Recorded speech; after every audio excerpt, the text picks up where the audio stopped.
everyone, my name is Shivani Tyagi, your philosophy and ethics teacher. So we were reading, we were studying together early Wittgenstein theory.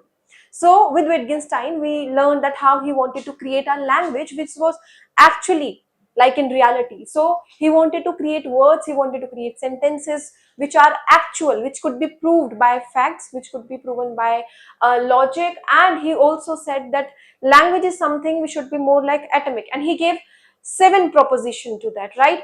And this is what we have learned in the last class, right? So he gave 7 propositions. So he gave 7 proposition and I explained all 7 to you, right? Now let's move and understand what he was trying to say about atomism and logical construction. So like I explained it to you that he said that language is something which could be broken down into simple sentences, right? Why? Because language is something which is based on atomism, right? Now atoms were the one which like before, like unbreakable one. Further that we couldn't break things. So he took reference from atom and he explained that how language is something which is related to atomism, right?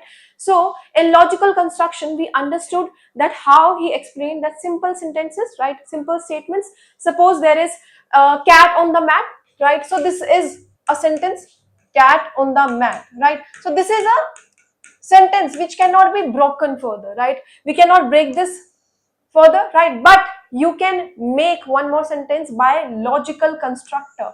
And what are logical constructor? Logical constructor are and, or, right? So these are logical constructor by which we are understanding more knowledge to it, right? So cat on the mat is like there is a cat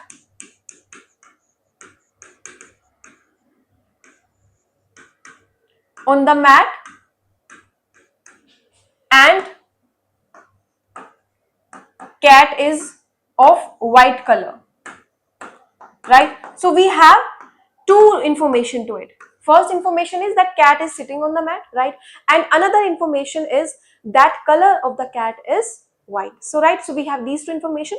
How we have these 2 information? Through logical constructions. We have 2 logical constructors, right?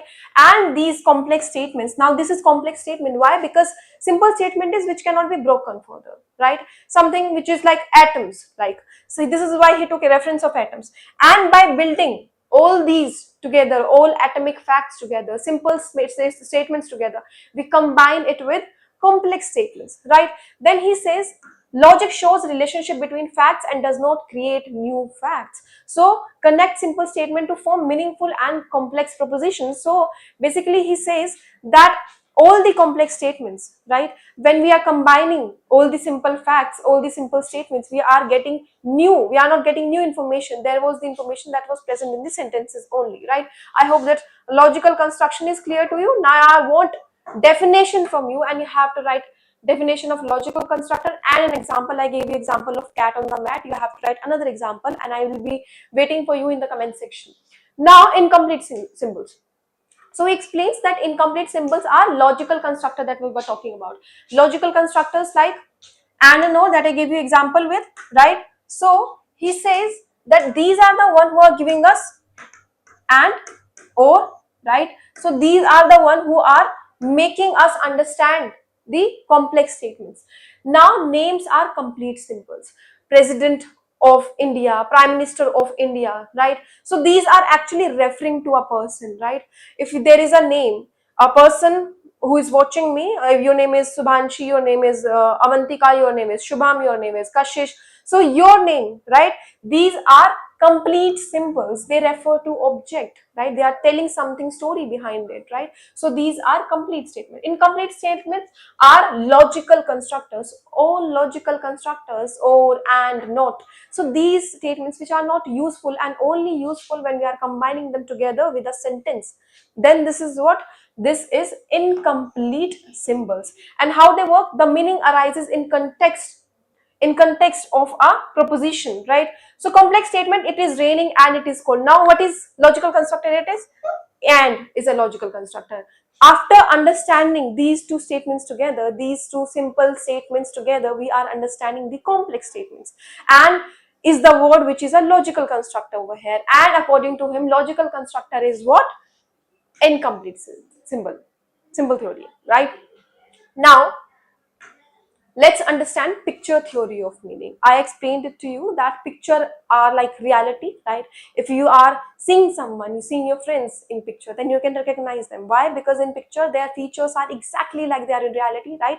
This is why he says that language should be something which is exactly like in reality. It should not differ, right?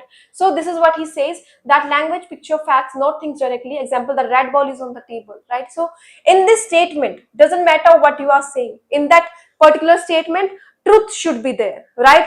And when you are seeing that truth, when you are hearing that particular statement, then it should be existing in reality also. And if it is existing in reality, that is based on truth, that is based on facts, that is based on logic and all these theories, then it is considered truth.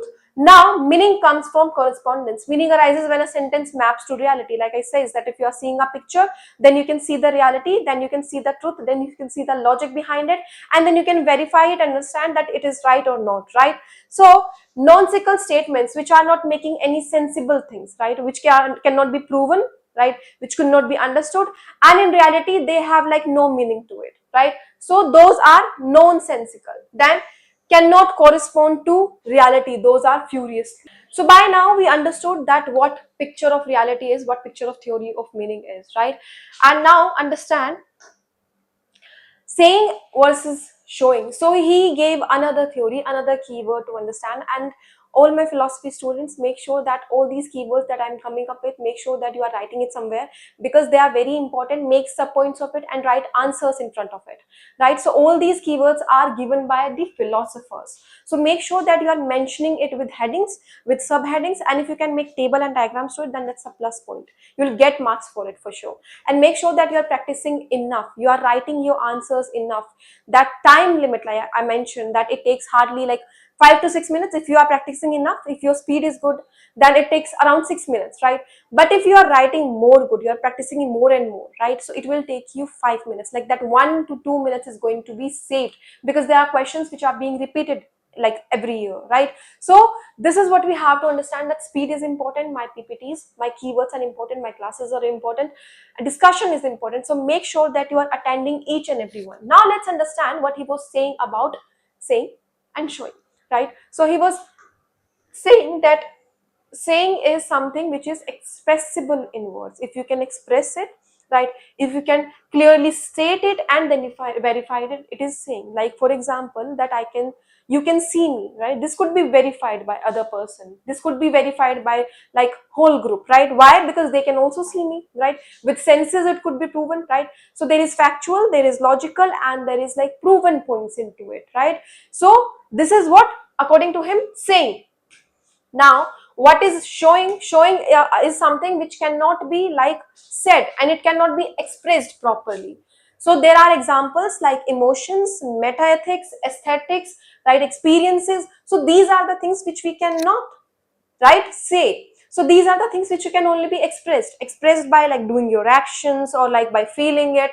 And these even experiences differ for person to person. So there are different philosophers who gave the psychological evidences also to this, like they have different theories. But he differentiated between saying and showing. So basically he was differentiating between logic and basically language and other part of the things, factual things, and other part of essence things, emotions things, right? So this is the difference. He says that spiritual experiences shown via symbol and languages. So basically concept of God, right? So these are the things which cannot be proven, right, which cannot be expressed, which cannot be proved by language, which cannot be like seen. So these are the things which can be only done. So there is like part of experience into it. So he divided language and all those things which cannot be expressed with words. The division was shown. So the division was between saying and showing. Understood? Now let's understand limits of language. So he says that language can describe facts. Like I said, if it is based on facts, it is based on logic, then it is useful, right? Only then it is useful. It is making sense, right? Otherwise we should not talk about such questions which are not sensible to us, which are not making logical points, which are not factual, which does not have evidences. So we should remove those parts in language, right? So Then philosophy clarifies limits of language to avoid nonsense. Nonsense like questions like what is reality, what is God, what is expressions, what my emotions are, what is the definition of God. Like Moore gave a definition of Moore. So according to him, those things which are not factual, which cannot be proven, which cannot be done with evidences, then they should be removed, right? Then he talks about language cannot describe everything. He says that ethics, that is murder, is wrong, right? So definition of good, definition of right and wrongs, this varies from person to person, right, from everyone. So this is what he says. He says that these type of things like aesthetics, part of the beauty, something is looking good, something is looking bad, so these are what, right? So these are things which cannot be expressed, these are experiences which cannot be shown by doing something for someone, right? So this is the differences that he created. Then let's talk about sense and nonsense. Again, I'm telling you, these are the keywords he's saying, but there is like pattern to it. What he's trying to mention with example, we're taking references by telling us a picture of reality, by telling us showing and saying, by telling us sense and nonsense, right? So he's actually trying to differentiate language and with other parts of the philosophies, with other parts of the philosopher. So make sure that you are writing somewhere. Again, telling you, make a separate notebook for current affairs, make a separate notebook for all the PPT work that I'm coming up with, and especially these keywords are very, very important. These PPTs are like plus point because you won't be getting anything like outside from these PPTs. Everything that UPSC has asked till now, everything that UPSC has mentioned in the syllabus is written over here. So if you are taking this class very seriously, make sure that you are writing it somewhere and listening to me very properly, and especially to the examples that I'm coming up with, because your examples matters a lot, and the way you are coming up with unique ideas, diagrams, that also matters. Next, he talks about sense and nonsense. So he says that nonsense, it cannot be pictured, does not correspond to reality. So all the questions, right, about metaethics or about the reality, about the existence, about the God, about the expressions, so these are nonsense to him, right? Like absolute is infinite, right? Does it making sense to you? No. So he says that colorless green ideas shape furiously, right? So these are nonsense language partitions which are not making sense to him, so he says to remove it. Then philosophical importance, it clarifies that limits of language is there, right? And it avoids meaningless statements, right? Example whereof one cannot speak, thereof one must be silent. If you cannot clarify your language, if you cannot explain that what you are saying is based on logic, is based on is based on science, is based on facts, is based on, it's like an atomic, and you can break it further down to simple statement, then it is making sense. If you cannot do any of that, then it is nonsense to him. And these are the keywords that you have to come up with, and you have to write pointers into it. Then he talks about like meaningful is that sun rises in the east. This is truth. It could be proven, right? It could be seen by people and it could be verified also, right? But nonsense is that universe is a square. Does it make sense? No. Can it be proven? No. Is it the reality? No. Right? Can it be like proven with science? No. So these are the differences that he was trying to create. He was telling us that language should be something like picture of reality, exactly like pictures are, showing exact features of human being, right? So in the same way, language also should show the reality, like it is actually existing in real world, right? Then let's understand his implication. He says that philosophy is not a science. It does not produce empirical knowledge, right? And focus is only to structure, analyze, and there is like limitation to language. So all the absurd language which are not making sense, we should remove them. And this is the theory, this is the like duty of philosophy. Then importance of language analysis. Actually limits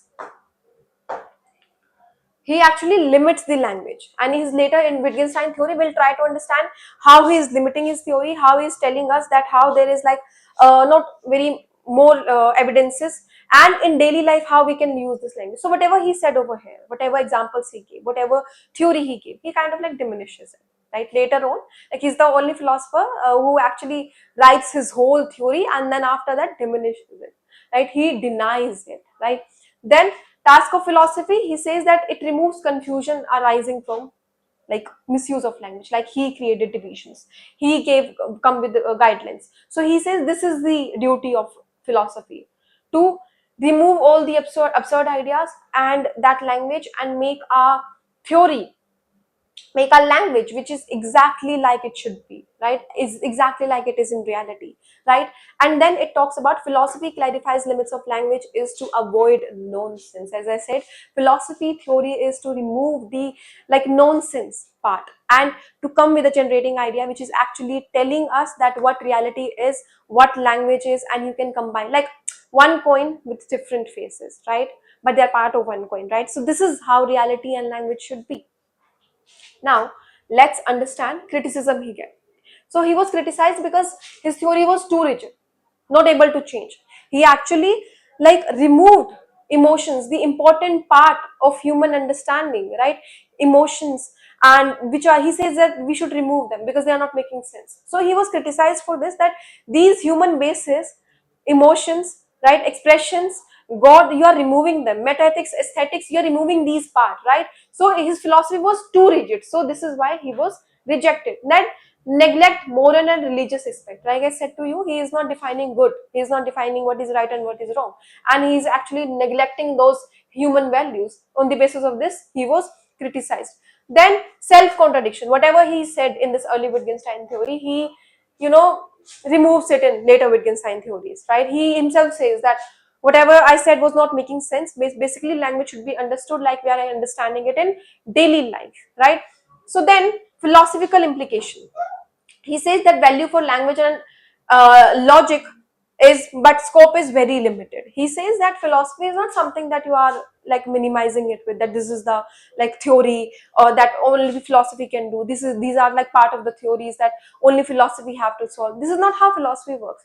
Philosophy is like spread in different dimensions. You cannot limit it. You cannot tell that this is part of the philosophy. You cannot say that. Philosophy is a subject which is like everywhere, and it could be considered in every part of every world, in every subject. Doesn't matter it's science, doesn't matter it's physics, chemistry, bio, or maths, like it's existing every part of the world. So limitation of philosophy is something that we should not do, and on the basis of this he was criticized, right. Then, like I explained, that he from picture theory of meaning to he moved to in everyday life. He says that language is something which is or which can be understood how we are using it in daily life, right, and it can vary from person to person, it can differ from person to person, and that's how we should understand the language.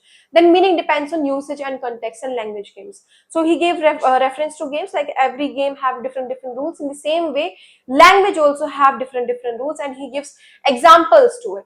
Then limits of language, like in early he gave limitations, that what can be pictured as a fact and beyond this is nonsense. Nonsense is something which we cannot prove by facts. Aesthetic, emotions, moral values, all these are nonsense according to him, right. But in later Wittgenstein theory, he corrects it and he says that there are like different sides and the context is there, like confusion can be created, and he talks about it in this later Wittgenstein theory. Then he says that clarifying limits of language and meaning, and later he clarifies everyday language uses and dissolves the confusion. So basically he was trying to understand, he was trying to explain that how confusions are created on basis of language and how we should remove it and how we should understand it. So this is the theory that he came up with, language idea. So basically his idea was to create something which is exactly like in reality, based on science, based on facts, based on logic, and with that he wanted to create something new, right. And philosophers before him were also there and who came with such idea also. But we have to understand that whatever he said in his early Wittgenstein theory, he refuted it and came with another version, which I'm going to be like, I'm going to come up with very soon. Till then, you have to watch my old videos and have to write the answer in comment section, because I'll be waiting for you to have a discussion. Thank you.